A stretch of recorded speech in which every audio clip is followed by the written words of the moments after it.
Madam Chair, you have 3 aye votes, 1 abstention. The motion does move.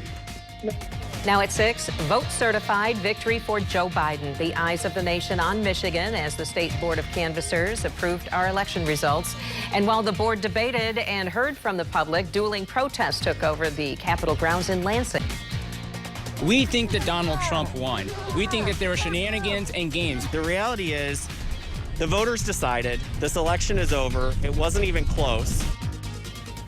Good evening, everyone. I'm Susan Shaw. And I'm Brian Sterling. The vote from the board coming down just over an hour ago. And we have team coverage to break it all down for us tonight.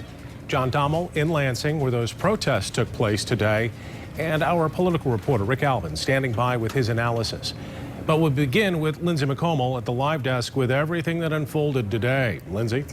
Brian and Sue, 3 board members voting to certify and 1 abstaining. Someone puts to bed all of the uncertainty and attention specifically that Michigan has received recently related to our state's electoral votes. Here's a live look at the meeting that does continue right now with public comment. About 15 minutes ago, the chair said that more than 200 people did remain in line, each getting a minute and a half to speak. Now, a lot of the focus prior to this meeting was on the Republican members of the board.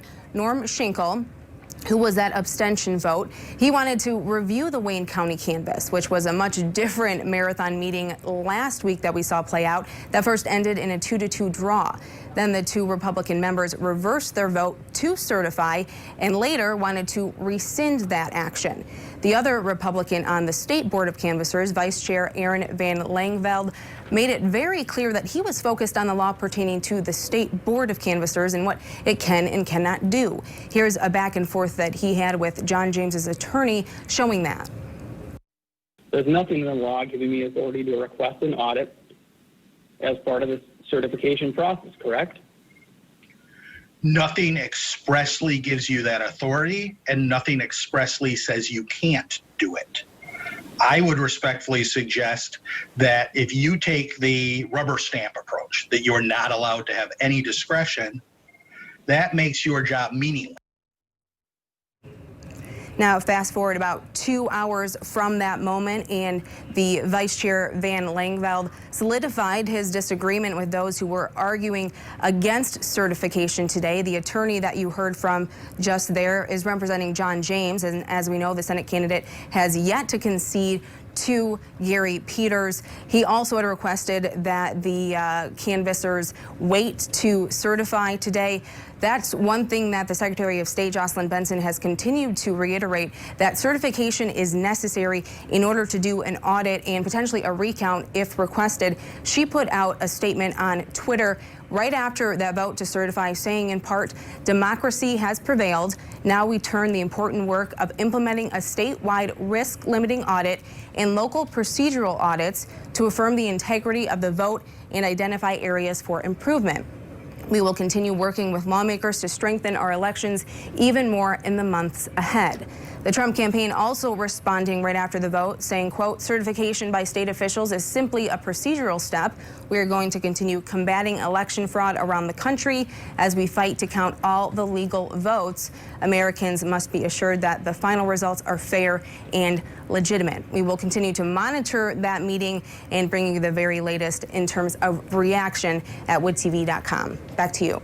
Lindsay, thank you. We want to bring in political reporter Rick Alvin now. And Rick, the nation was watching today, and it felt like this was set up to be an intense battle, but in the end, everyone was pretty civil.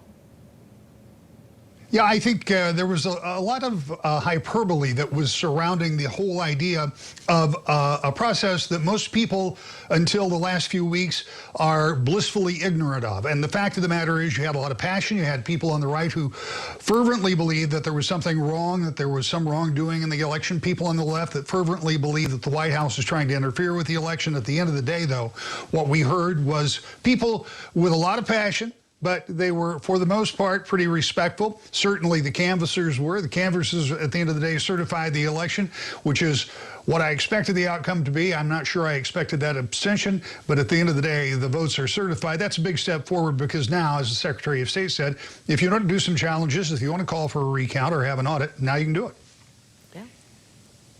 All right, Rick, with the vote today, does the Trump campaign have any options left to challenge the results here? What is their path forward? Boy, it's getting more and more narrow. Not that it hasn't been for the past couple of weeks, but you look at places like Pennsylvania where the lawsuit was thrown out. Look at places like Georgia where the recount did not go their way. Now in Michigan, the vote has been certified. They can ask for a recount here. But we've talked about it we talked about it election night. Those recounts historically do not give the person with fewer votes more votes. It's almost always the person in the lead that sees their lead expand. I guess there are probably some legal avenues. I am not an attorney, don't like to pretend to be one, but they've already lost here with the lawsuits that they filed in the form of withdrawing them. So I think that here in Michigan, it's a relatively limited direction. But take a look at this. Even if they did try to do something, even if they prevailed, even if they could pull those 16 electoral votes off the board, if you take a look at the electoral map, you've got Biden at 306. That would take him to 290. That's still 20 more than he needs to win. And as I say, in a lot of these other states, they may have exhausted some of their ability to do anything else. So it's not just Michigan. Michigan's important. Having our votes certified is important. Having our votes count is important. But at this point, those 16 electoral votes, even if there were something they could do, are not enough to change the outcome of the presidential election. Brian, Sue? Okay. All right. Rick, thank you so much for your insights tonight. We appreciate it. And while the board was meeting, dueling protests were happening outside. News 8's John Dommel spoke with folks on both sides. Two different voices made their ways to Lansing today, one in support of the election's results and the other very much in disagreement. Stop the steal! Stop the steal! Recounts are crap. I don't want a recount. Do not certify! It was a small but loud crowd in front of the Austin building in downtown Lansing. Do not certify! There's fraud that we haven't uncovered. All we want is to declare the winner, Biden or Trump, but it has to be an authentic count. We want to count every legal vote. They want an audit, and many of them plan to speak in front of the board of canvassers before the certification. We're going to get into real detail today. We have 3 minutes. That's all we have. A 3-minute shot. So in that time, I'm going to hit it. And a block away, a parade of vehicles supporting the validity of the state's election. What we're trying to do is really make sure that the people are heard and that, the board of canvassers respects the will of the people and that their votes are counted and the votes are certified. Many of the cities being singled out for voter fraud in the country have large numbers of black voters, and that's a worry to some. What it tries to spell out is that black votes, Latinx votes are somehow inferior, somehow inefficient, somehow illegal compared to votes that are outside of the community. They believe this is delaying the inevitable. The reality is the voters decided this election is over. It wasn't even close. And they need to certify the results. Unless there's an audit in Michigan, why would I accept something that is, super opaque? USA! Reporting in Lansing, John Dommel, News 8. USA!